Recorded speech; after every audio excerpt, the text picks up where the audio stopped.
अक्सर लोग जब सुबह सो के उठते हैं, सोने के बाद भी वो थके हुए होते हैं और आम रूटीन में वो कोई भी काम करते हैं तो उनके मसल्स हर टाइम थके रहते हैं।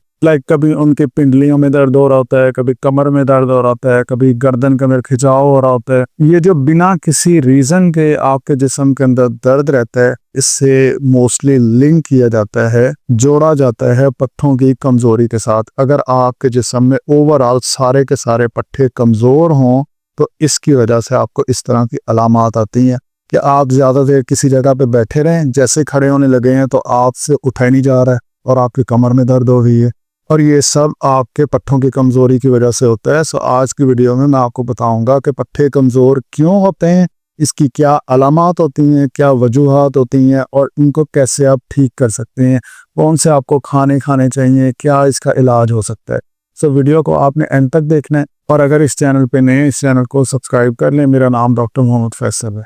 अक्सर औक़ात जिन लोगों के कमर के अंदर दर्द हो, उनका एक सिम्टम इस तरह की होती है कि एक अलामत इस तरह की होती है कि जब वो एक पॉइंट पे ज़्यादा देर बैठे रहें, एक जगह पे ज़्यादा देर खड़े रहें या इवन लेटे रहें, जैसे वो खड़े होते हैं ना तो उनके दर्द होना शुरू हो जाता है। मैं बैठा हूँ, अभी मैं 15 मिनट 20 मिनट बैठा रहा हूँ, एकदम जैसे ही खड़ा हुआ तो मेरी कमर में दर्द होना शुरू हो गई। ये पट्ठों की कमज़ोरी का एक बहुत बड़ा साइन होता है और लोग इसे जोड़ रहे होते हैं कमर में डिस्क बल्ज के साथ, एसए जॉइंट के साथ। मैं बताता हूँ अभी कि मैं क्यों कह रहा हूँ कि पट्ठों की कमज़ोरी की वजह से। से फॉर एग्जांपल मेरा वज़न जो है वो है 80 किलो, 80 किलो, और ये अराउंड 2 मन बनता है। तो अक्सर लोगों का वज़न अगर 100 किलो हो तो ये 2.5 मन वज़न है जब आप इतनी देर बैठे हुए हैं और जब आप खड़े हुए हैं। तो ये जो आपका वज़न है ना, जो आपका 80 किलो 100 किलो जो वज़न है, इसको उठाना किसने है? आपके पट्ठों ने है। लेकिन अगर आप कोई एक्सरसाइजेस नहीं करते, कोई वर्जिशें नहीं करते और आपके खाने इस तरह के हैं कि आप फास्ट फूड खाते हैं, शुरू से ही आपने केयर नहीं की है, आप शुगर भी ज़्यादा लेते रहे या इस तरह के खाने नहीं खाए कि प्रोटीन रिच डाइट नहीं ली है। जैसे आपने जिम के लड़कों को देखा होगा कि वो अपनी डाइट के अंदर गोश्त ऐड करते हैं, अपनी डाइट के अंदर अंडे ऐड करते हैं, प्रोटीन शेक ऐड करते हैं, फोकस उनका होता है कि पट्ठे हमने बनाने हैं। लेकिन ऐसे लोग जिन्होंने अपनी खुराक के ऊपर ज़्यादा ध्यान नहीं दिया और एज जैसे जैसे ज़्यादा होती जाए, वज़न साथ साथ बढ़ता जाए, तो जब आप बैठ के खड़े होते हैं तो आपका पूरे जिस्म का वज़न किसने उठाना है? आपके पट्ठों ने। वो कमज़ोर होते हैं जिसकी वजह से सारे का सारा प्रेशर आता है आपके डिस्कों पे, आपके लिगामेंट्स पे, आपकी हड्डियों पे, जिसकी वजह से फिर डिस्क बल्ज होता है।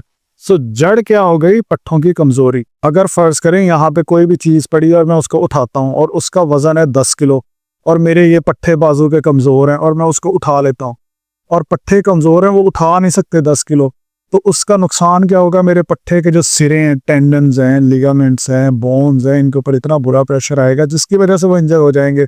जब हम डॉक्टर के पास जाएंगे, उन्हें जाकर कहेंगे और वो चेक करेंगे, अल्ट्रासाउंड कराएंगे या डिफरेंट टेस्ट करेंगे और उससे देखेंगे कि आपके पट्ठे का सिरा टूटा हुआ है या उस पर टीयर है या आपको हड्डियों की कमज़ोरी है या कमर के अंदर आपको डिस्क बल्ज है। इस तरह की चीज़ें रूल आउट की जाएंगी। लेकिन जो इनकी जड़ है, जो इनका मेन मसला है, वो क्या है? पट्ठों की कमज़ोरी। अच्छा, अब यहाँ पे हमें ये चीज़ तो होगी क्लियर कि पट्ठों की कमज़ोरी क्या होती है, ठीक है, मतलब इसकी वजह से क्या कुछ हो सकता है।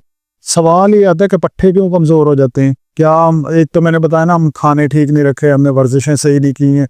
इसके अलावा एक और ऐसी चीज़ है जिसके ऊपर हम फोकस नहीं करते हैं और ये बड़ी इंपॉर्टेंट है। अगर आपको इस चीज़ की समझ आ गई ना, फिर आप आम रूटीन में अपने जो खाने हैं, डाइट है, आपकी जो मेडिसिन हैं, उस पर बड़ा आपका ध्यान जाएगा। लेकिन इस चीज़ को समझने की कोशिश कीजिएगा, मैं बड़े आसान अल्फाज में समझाऊंगा।